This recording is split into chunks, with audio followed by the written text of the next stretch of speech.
Merci merci pour l'invitation, merci pour les deux présentations précédentes qui étaient vraiment très intéressantes et je pense qu'on a une certaine fluidité. Quand Emmanuel m'a demandé de parler, j'avais plusieurs idées, mais je me suis dit puis les événements récents font qu'on a mis beaucoup de coronavirus dans les eaux, puisque on est un peu à la base à Paris de ce qui se passait au niveau national sur le fait qu'on ait trouvé du coronavirus dans l'eau non potable. Du coup, vous en avez tous entendu parler probablement. Je trouvais que c'est intéressant de vous parler du projet Aubépine, qui a un usage, alors pour avoir bien sûr des données sur la contamination des boues et des eaux, mais surtout je pense, change un peu la vision des stations d'épuration, qui pourrait être vue comme un outil épidémiologique dans le suivi de l'épidémie. Et voilà, je trouvais que c'était intéressant de présenter cet axe-là, qui est un peu nouveau. Voilà. Alors, c'est un travail commun, il y a beaucoup d'équipes. Hein, pour les citer très rapidement, c'est Vincent Maréchal, Jean-Marie Mouchel, Yvon Madec qui sont à Sorbonne Université, Christophe Ganzer qui fait de la virologie à Nancy, Jean-Luc Bailly qui fait de la virologie à Clermont-Ferrand. J'ai oublié notre collègue Rémi Tessou de l'IRBA, voilà, et Sébastien Ganzer et moi qui sommes à Haute-Paris. Alors, je vais commencer par parler d'abord de l'épidémie, parce que je trouvais que c'était bien de le replacer dans ce cadre-là. Quand on a une épidémie, hein, bien sûr, chaque épidémie est un peu différente, mais les épidémies à SARS-CoV-2, dont on parle depuis ce matin, bien, il y a trois façons d'être malade. Les gens sont soit infectés, bien sûr tout le monde est infecté, mais quand les gens sont infectés, il y a trois façons d'être. Soit les gens sont juste infectés avec ou sans symptômes moins graves. Pour les cas les plus graves, ils vont devenir hospitalisés. Puis malheureusement, il y a un certain nombre de décès. Mais dans les gens qui n'ont pas ou peu de symptômes, ce qu'on sait dans cette maladie, c'est que, eh bien, il y a un grand nombre de porteurs asymptomatiques. Il y a un petit peu un débat dans la littérature scientifique, hein, enfin, en tout cas un débat, disons que la vie n'est pas tranchée. Ça va de 50% d'asymptomatiques à plus de 90%. Les données, je dirais, les plus propres qu'on a sont celles qui sont faites sur l'Islande, qui a suivi 15% de la population en PCR et qui, eux, trouvent 50% de gens sans symptômes qui sont porteurs de coronavirus dans les prélèvements nasopharyngés. Des modélisations en Chine où ils montrent que probablement qu'on a raté 90% des patients avec les méthodes de détection appliquées uniquement aux gens qui avaient des symptômes. Et ce que vous pouvez voir sur ce petit graphe, qui est une modélisation mathématique théorique de l'épidémie, avec ce que l'on a, c'est qu'au départ, on a bien sûr que des gens qui sont asymptomatiques, le temps qu'ils déclenchent ce symptôme, et même après, puisqu'il est asymptomatique. Et donc, c'est très difficile d'avoir une bonne vision de la diffusion du virus dans la population, d'un point de vue global. C'est là que vous allez voir que les eaux usées peuvent jouer un rôle très important. Donc voilà ce que je disais là, la détection précoce du virus est difficile, on est obligé de faire de l'épidémiologie chez beaucoup de personnes et que c'est donc difficile en début d'épidémie de suivre cette dynamique. Et puis faire un suivi en faisant des tests, prélèvements à grande échelle, c'est pas toujours simple. Alors en France, ça va à peu près, mais même si on a eu des problèmes de tests au départ. Mais il y a des pays où c'est encore plus compliqué. Je pense notamment à certains territoires des DOM-TOM. Hein. Je pense à Mayotte, par exemple, où c'est pas forcément très simple. Voilà. Alors, comme ça a été dit un petit peu avant, mais je vais juste vous le redire, je vais vous montrer finalement les données de Wolfol qui ont été citées, notamment, je crois, par Marianne, je ne sais plus. C'est un virus respiratoire, hein, les symptômes sont plutôt des symptômes respiratoires, mais il a le SARS-CoV-2, comme le SARS-CoV-1, a une petite spécificité pour un coronavirus, c'est qu'il est présent à très forte concentration dans les selles. Vous avez ici donc 9 patients, hein, c'est un peu la première étude, c'est une étude dans Nature, si je ne dis pas de bêtises, ou Science, je crois que c'est Nature, où il suivait 3 types de prélèvements. Hein, vous avez ici en gris ce qu'il y a dans les selles, et on voit que la charge dans les selles est, comme on vous le disait précédemment, ça peut monter jusqu'à 10 puissance 7 par échantillon, donc on va dire par millilitre ou gramme de sel, on va dire. Et il y a deux choses à remarquer, c'est qu'à la fois c'est très élevé, on peut monter jusqu'à 10 puissance 7, c'est trois choses. C'est avec des niveaux de concentration qui peuvent être tout à fait équivalents à ce qu'on a dans les crachats, enfin en tout cas la sphère respiratoire des patients, ça peut même être supérieur pour certains patients, et surtout c'est très très long, puisqu'on voit que 22 jours après le début de l'infection, et donc 15 jours après la séroconversion, on a toujours, c'est-à-dire que les gens luttent contre la maladie en faisant les anticorps, on voit qu'on a toujours excrétion de virus, ce qui veut donc dire que la période d'excrétion est très très longue, en tout cas via les selles. Et vous allez voir que là aussi, ça joue un rôle.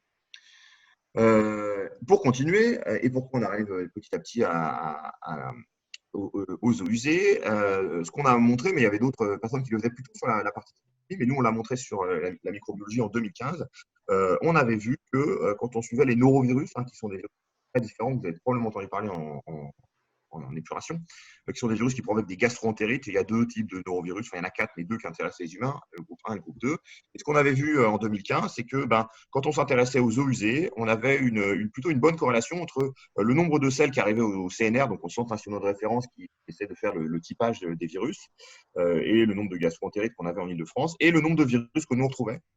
Et donc, finalement, les eaux usées étaient un reflet de l'état sanitaire de la population et que on avait proposé que ça permettait de savoir la quantité de gastro-entérite.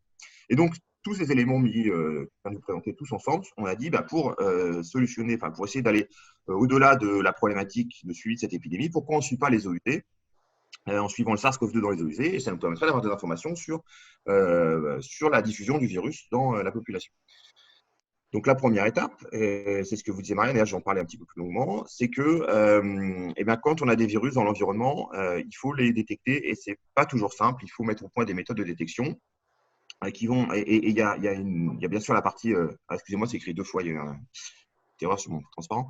Bien sûr, il y a la partie RT-qPCR. RT, parce que comme vous savez maintenant, ARN, donc on va passer au ADN pour la partie PCR, et qPCR, pourquoi ça va nous permettre de compter le nombre de particules virales qu'on trouve dans l'échantillon. Mais avant de faire ça, il faut d'abord qu'on ait les deux étapes qui sont extrêmement importantes quand on travaille dans l'environnement, c'est concentrer le virus. Normalement, les virus sont, comme ils ne peuvent pas se multiplier dans l'environnement, ils sont souvent à des charges assez faibles. Donc, on essaie de partir sur des volumes importants pour essayer de détecter un tout petit peu de virus. Donc, par exemple, sur les virus nus, norovirus, adénovirus, portavirus, on part sur des volumes de l'ordre de 10 litres en eau usée, 20 litres en eau de surface et 5000 litres en eau potable, qui nous permettent de bien détecter des traces très très faibles de virus de l'ordre de 0,001 virus par litre, et quand même les voir. Là, on était dans des eaux usées, c'était une nouvelle méthode, on n'avait pas beaucoup d'informations. On a donc décidé de partir sur des volumes assez faibles et on concentre finalement 10 millilitres d'eau usée. Et donc, tous les résultats que vous avez pu entendre à droite et à gauche sont souvent des résultats à faire des volumes assez faibles.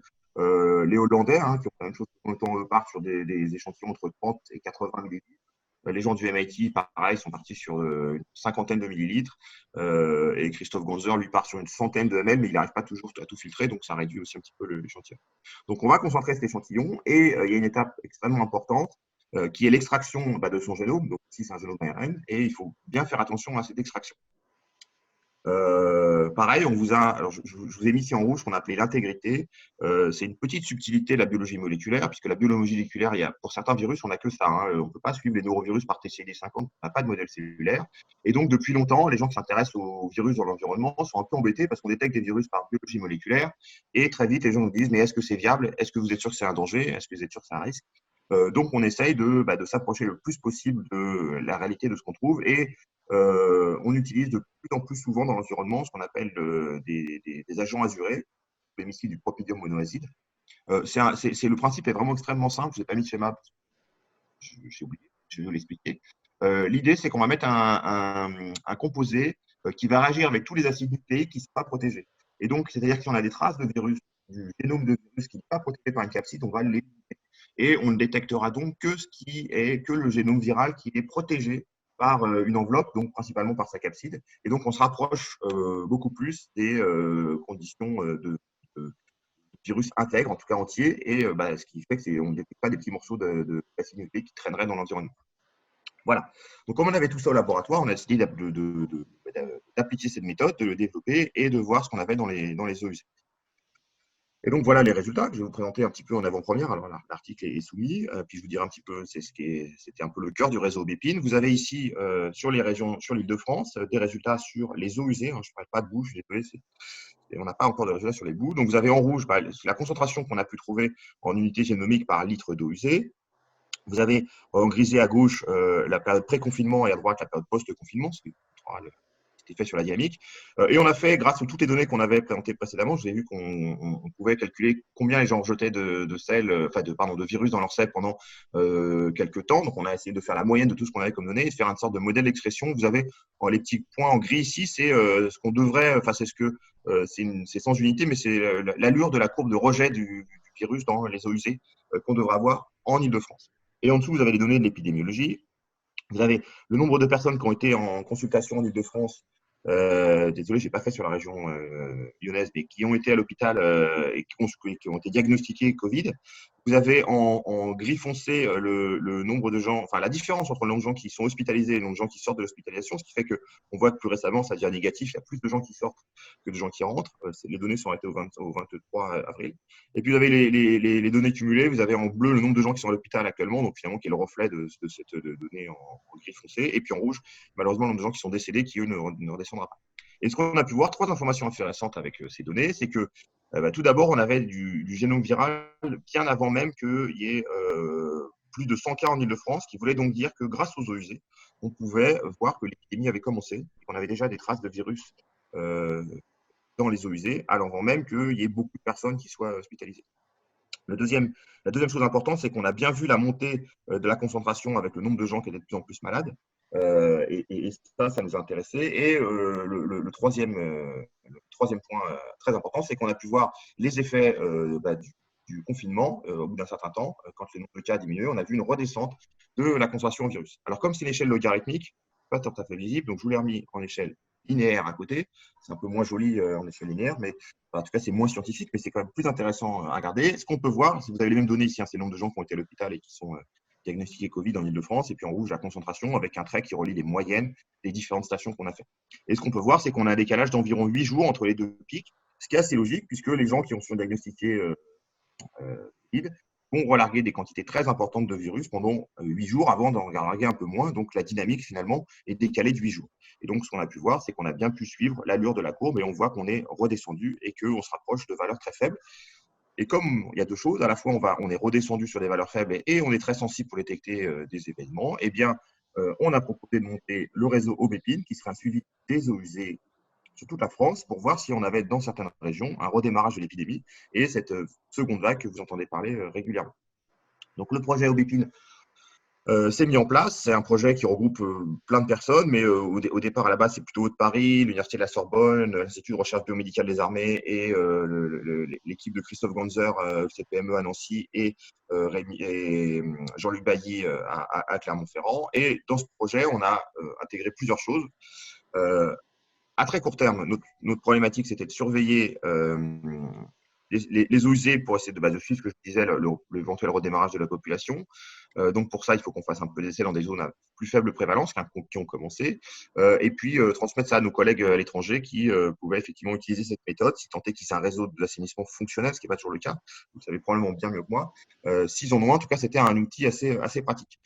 Et ensuite, on aborde peut-être plus ce qui vous intéresse, vous, qui était évaluer est-ce qu'on a trouvé c'était problématique. Parce que ce que je ne vous ai pas dit là, c'est qu'on n'a pas fait que les eaux usées, on a aussi fait les eaux usées traitées, qui sont rejetées par les stations, et on a trouvé quelques traces de génome dans les eaux usées traitées, donc un peu de génome viral, en tout cas qui était protégé par quelque chose, qu'on a pu retrouver dans l'environnement, sur la Seine et la Marne, et que comme sur notre réseau d'eau non potable avec la ville de Paris, est rempli sans traitement, par de l'eau de Seine et de Marne directement injectée dans ce réseau, on a bien sûr trouvé des traces, ce qui ont fait ces événements, je dirais, médiatiques il y a environ 3 semaines. Donc, pour répondre à ces questions-là, eh bien, on a un autre module dans le projet Aubépine qui est de vérifier l'infectiosité en utilisant une approche par TCID50, en tout cas par culture, qui est assez complexe puisque vous êtes dans les eaux usées, donc vous avez beaucoup de choses que les cellules humaines n'aiment pas trop. Vous ne mettez pas que du virus pur, vous lui mettez plein de choses à côté et ça nécessite une certaine complexité. Il y a un élément que je ne vous ai pas dit et que je voulais vous dire et qu'il faut que je vous dise maintenant, c'est que ce qu'on trouve dans les selles, on n'est pas tout à fait sûr que ça soit du virus viable. C'est un peu le débat. On trouve de très grandes quantités de génome. On sait que le virus peut se multiplier dans le tube digestif. Les récepteurs acétylcholinésterase 2 permettent au virus d'infecter les cellules, sont présents dans les cellules du tube digestif. Et il y a une étude très récente qui a montré qu'ils pouvaient s'y multiplier. Mais on ne sait pas si ce qu'on a dans les selles, c'est des particules infectieuses virales ou juste des traces de génome. Est-ce que le génome, par le microbiote intestinal ou différentes raisons, aurait été dégradé? Il y a des équipes qui ont réussi à le mettre en culture, des équipes qui n'y arrivent pas, donc ce qui fait que on ne sait pas trop. Donc nous, on veut travailler là-dessus avec les gens de l'IRBA, de Nancy et autres, pour essayer de voir si ce qu'on a trouvé dans les eaux usées ou dans les selles des patients, c'est infectieux. Ensuite, on voudrait voir si les traitements d'eau usée, des infections, c'est ce que vous disiez tout à l'heure, Ariane, sur les boues. Donc là, c'est des travaux qui sont faits avec le SIAP pour voir si les traitements thermiques ou autres ont un effet sur l'infectiosité, si tant est qu'il y a des particules infectieuses. Et puis, on va travailler, c'est ce qui je pense qui vous a le plus embêté, sur les boues, voir si on pouvait trouver des virus dans les boues. Quand on travaille pour l'instant sur les eaux interstitielles, on semble trouver du virus, les boues interstitielles fraîches, sur les boues fraîchement sorties voilà, mais on n'a pas été encore sur les boues plus loin. Ce qu'on a pu voir, c'est qu'il semblerait que sur les boues chaulées, on n'a pas de traces de virus, ce qui paraît assez logique. Et puis derrière, bien sûr, il y a le transfert en rivière qu'on va suivre. Comme la concentration est difficile, on a utilisé un petit outil qui est la Dressen, des petites moules qui pourraient concentrer les virus. On va voir si ça fonctionne. Et puis, on essaie de faire une modélisation épidémiologique pour un peu piloter à quel endroit on doit aller chercher les virus. Et puis à plus long terme, notre idée, c'est que on s'arrête pas au coronavirus. Ça fait longtemps que tout le monde le sait. On sait que les eaux usées sont un très bon suivi de l'état des populations. Donc, si on mettait en place un centre national de référence des eaux usées, comme on l'appelait en première, comme ça rapidement, ça nous permettrait d'avoir une sorte de réseau sentinelle national des eaux usées. Et en cas d'événement comme celui qu'on vient de vivre depuis le début de l'année, on est des stations sentinelles qui nous permettent de le suivre, et surtout qu'on fasse une banque des eaux usées, parce que s'il n'y a pas quelques équipes qui ont un peu cette idée de se dire on va essayer de faire des analyses rapidement, on perd cette information. Et si on avait eu des banques d'eau usée, on aurait pu regarder sur plein d'endroits de France pour essayer de regarder un petit peu si on trouvait du virus. Voilà, un petit peu le projet. Alors, je ne suis pas du tout regardé l'heure, mais je sais pas que j'étais dans les temps. En tout cas, je vous remercie de votre attention, et puis je répondrai aux questions.